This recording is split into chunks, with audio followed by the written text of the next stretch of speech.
So, of course, we are extremely shocked, particularly in France, by the horror of terrorism. But we are also horrified by a report for Amnesty International released a few days ago, last week.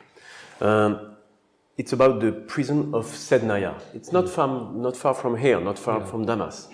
13,000 executed prisoners, massive hangings, torture.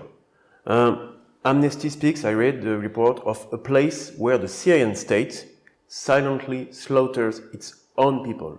The Syrian state, your government, Mr. President, is everything permitted in order to win the war. Can you do everything that you want? No, everything legal. You cannot do anything.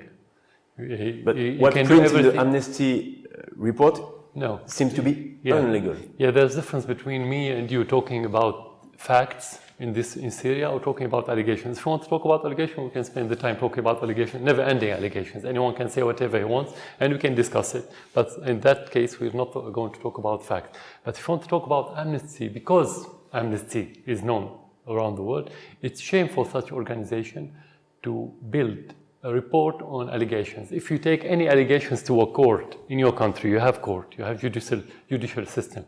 Could they take any decision regarding allegations, or they have to look for the evidence?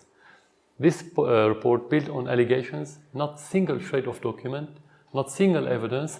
They didn't say 13,000, they said between 5,000 and 13, which is double and half the number. It means it's not precise. There's no mentioning of names of anyone who is from the victim, only 36 out of 10 of those 1,000. And there's many flaws. They said, for example, the Grand Mufti is endorsing the execution. The religious figures in Syria has nothing to do with any judicial process. The execution in Syria is legal. It's part of the law since the independence. So the government can execute anyone legally. Why to do it illegal? You can tell us, but there's no torture in the prison of Sednaya, as Amnesty said? Yeah, the question is torture for what? I mean, if you want to say that we are committing torture, for what? What do I get? Why? Just for sadism? We are sadists? What is it for? I mean, to get information, we have all the information. So you don't use it. It's not our policy, because for simple reason, if we commit such atrocities, it's going to play into the hand of the terrorists. They're going to win. It's about winning the heart of the Syrian people. If we commit such atrocities at any stage of this conflict, we wouldn't have the support after 6 years. It's a very simple fact.